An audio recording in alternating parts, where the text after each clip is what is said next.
Hello friends, just as I was recording this video, a news report quoted a statement from the US Embassy in India referring to Secretary of State Marco Rubio emphasizing and I quote him, enduring friendship between the US and India as a defining relationship of the 21st century. Rubio highlighted the progress in innovation, entrepreneurship, defense, and bilateral ties. The timing was significant. It was posted on X just minutes before the Indian Prime Minister's meeting with the Russian President Putin at the SCO summit in Tianjin, which adds a layer of geopolitical signaling. It would be premature to interpret this as an olive branch from US to India. Barring platitudes, Rubio does not mention any initiative for resolving specific disputes like lifting of tariffs. It's a low-cost way for the US to project positivity and maintain influence over India without conceding ground. It underscores the transactional nature of US foreign policy under Trump. And this policy affirms friendships when convenient but is backed by economic stakes. So I shall return to my original analysis for which this video has been actually made. Over the past few years, global politics has transformed beyond imagination.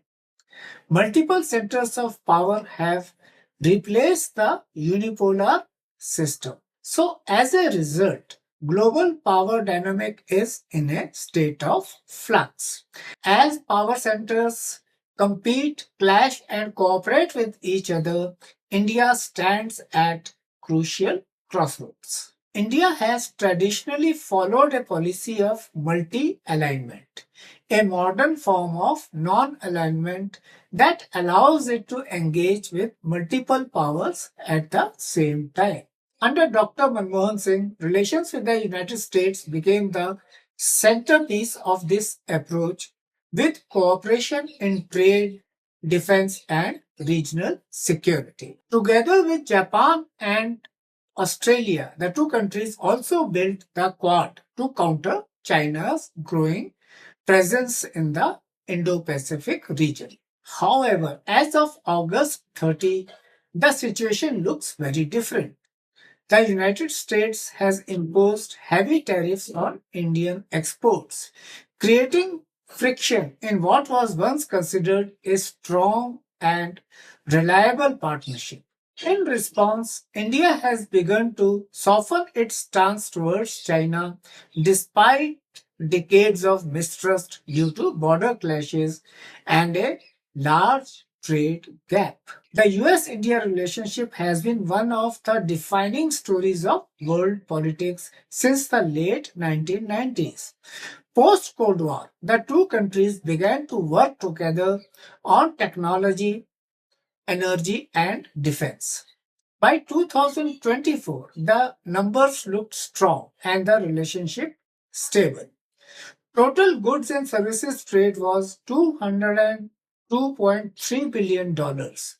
India was the 10th largest goods trading partner for the United States. But deep differences remained.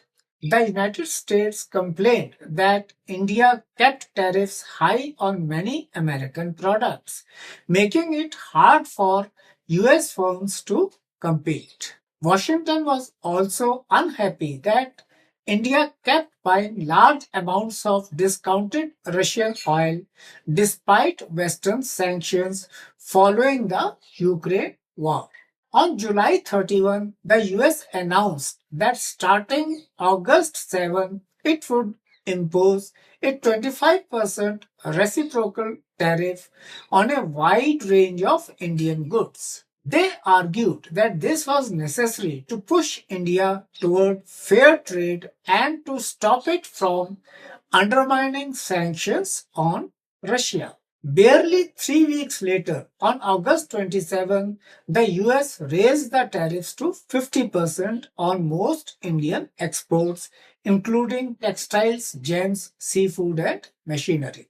According to the Federation of Indian Export Organizations, about 55% of India's exports to the United States of America, which, which are worth nearly $48 billion, would now face a 30 to 35% price disadvantage compared to competitors from countries like Vietnam and China. Textiles, jewelry, and leather goods were the hardest hit. Exporters could lose up to $4 to $5 billion in sales within a year. Some predicted job losses in labor intensive industries. Economists argued that the tariffs would raise prices for American consumers and hurt the US companies that import intermediate goods from India. Business groups pointed out that Washington had encouraged firms to move supply chains out of China and now it was punishing India. And this was the very alternative partner it had promoted, the United States had promoted. On August 29, 2025, a federal appeals court in the US ruled that many of these tariffs were illegal. The president was not authorized to impose them. However, the court allowed the tariffs to remain in place until mid October, pending a likely appeal to the Supreme Court. This legal uncertainty adds another layer of confusion. India's economy is showing resilience. In the April June 2025 quarter, GDP grew by 7.8% year on year, the fastest in 5 quarters. But if tariffs remain, growth could fall by up to 1% in the coming year. The rupee has already touched record lows against the dollar, while stock markets have seen sharp volatility. Exports in Gujarat, Tamil Nadu, and Maharashtra, which have strong ties to the markets in United States, have raised concerns. The damage is not only economic. Strategic cooperation may suffer. India has been central to the US plans in the Indo-Pacific region, especially through the Quad, to counterbalance China. A betrayed India may not align too closely with US strategic goals in future. According to a Brookings Institution report, this is the toughest moment in US India relations since the 1998 nuclear tests. India China ties have been strained for decades. With the 1962 war and several border clashes shaping mutual suspicion. The 2020 clash in the Galwan Valley, which killed soldiers on both sides, brought relations to a historic low. On October 2024, the two countries signed a border patrol agreement. This allowed troops to disengage from some flashpoints along the line of actual control. It was not a full solution, but it created a space for dialogue. Since then, both countries have taken steps to restore normal ties. In April, the Kailash Mansarovar Yatra, a pilgrimage route through Tibet, resumed after 5 years. By July, India reinstated tourist visas for Chinese citizens. On August 18, 19, Chinese Foreign Minister Wang Yi visited New Delhi. He and India's External Affairs Minister agreed to resume direct passenger flights that had been suspended since 2020. They also agreed to reopen border trade posts to benefit local communities and explore new investment opportunities. India's Prime Minister visited Japan on August 29, 30, 2025 to attend the 15th annual summit of the two prime ministers. He held talks with Japanese Prime Minister Shigeru Ishiba to deepen cooperation in trade, security, and technology. Japan agreed to have 500,000 skilled Indian workers over the next 5 years and invest more than 10 trillion yuan or about 68 billion US dollars in India. They discussed greater security cooperation, collaboration on semiconductors, artificial intelligence, and clean energy, as well as major joint projects like the Bullet Train and Chandrayaan 5. The year 2025 was also declared the India-Japan Year of Science, Technology and Innovation, giving special focus to cultural and academic exchanges. Reportedly, 13 agreements were signed covering economic, security, and human resource areas. The outcomes promise new jobs, more investment, and stronger technology partnerships, especially in artificial intelligence and clean energy. Between August 31 to September 1, the Prime Minister attended the Shanghai Cooperation Organization or SCO summit in Tianjin, China. On the sidelines, the PM met Russian President Vladimir Putin to expand cooperation in trade, space, fertilizers, security, and culture. They also discussed the Ukraine conflict. During his meeting with the Chinese President Xi Jinping, the latter called India and China partners, not rivals. You can interpret it any way you want, but it is certainly not a reset. Trade between India and China is large but unbalanced. In 2023, it reached $136.2 billion, dollars, with India importing far more than it exported. In 2024-25, the figure fell slightly to $127.7 billion, dollars, but India's deficit remained huge at $99.2 billion. dollars.